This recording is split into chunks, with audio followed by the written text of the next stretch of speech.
Welcome to class. Today we're going to talk about Jamestown, and this is a little introduction for Jamestown. And your I can write a paragraph explaining why so many died at Jamestown.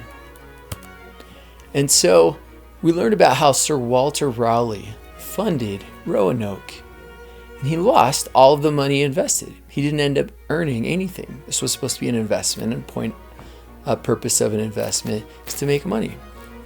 Well, there's another way. Instead of having a single individual invest all their money on an endeavor, you could pool money together. And so this is called a corporation or a joint stock company. And this is where people pool their money together to invest. And then they share the risk and they share the rewards. And most large companies that you might be familiar with today are corporations. For example, Google, Toyota, Honda, Apple, Amazon.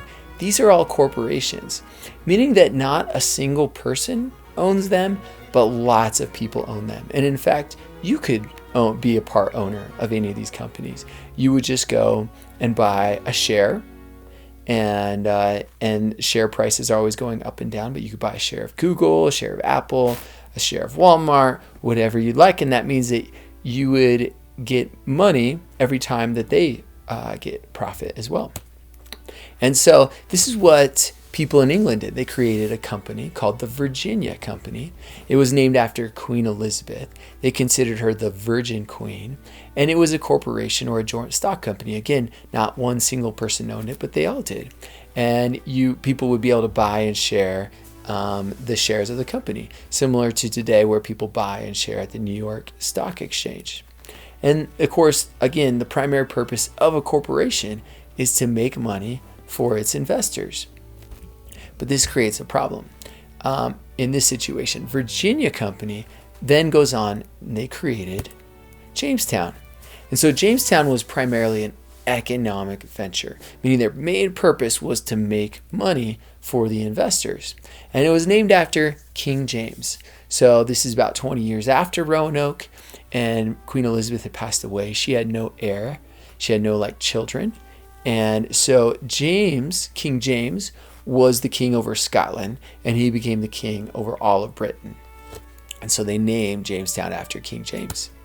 And he's also famous for producing the King James Bible.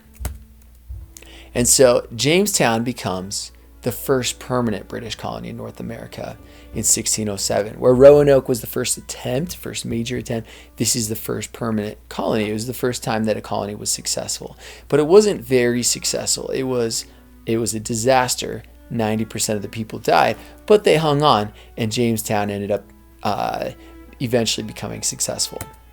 And so this is where Jamestown is located on the east coast. And if we zoom in, there's the Chesapeake Bay. That's this big area. And here's Washington, D.C., located right off the Chesapeake. And here is Jamestown, right off the River James, right off the Chesapeake Bay. And this area is really fertile. It's green. It's relatively warm.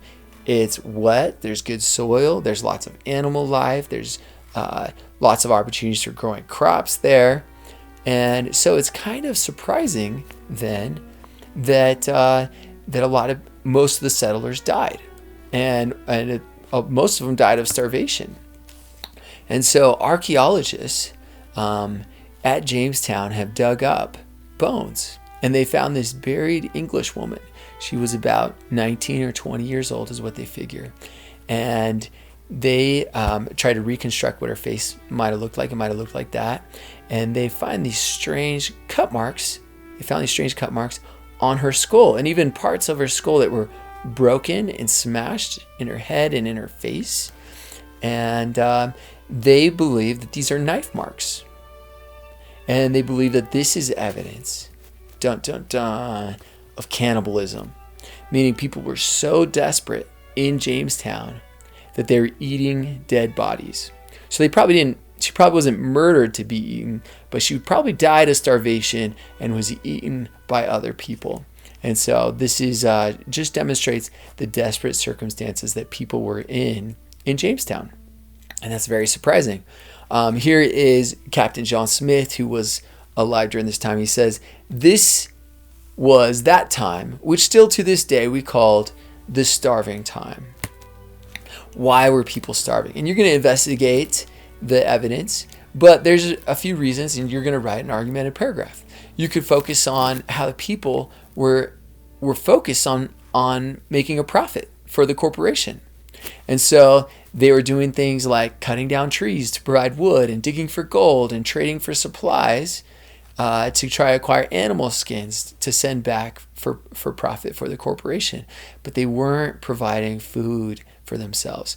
They were also mostly gentlemen in the wilderness. Gentlemen didn't usually farm, but they might fight with Native Americans and dig for gold. They didn't know how to grow crops. They didn't know how to camp. They didn't have wilderness survival skills. So they often lacked the right supplies and the right skills to survive in the woods. They also had terrible leadership. And so they often fought and killed each other. They often made really bad decisions. Even the location of Jamestown itself is a bad location at this river, where it's sometimes really muddy and swampy and sometimes really salty water. And so those are some of the things that you're going to investigate and look at and write an argumented paragraph for why so many people died at Jamestown.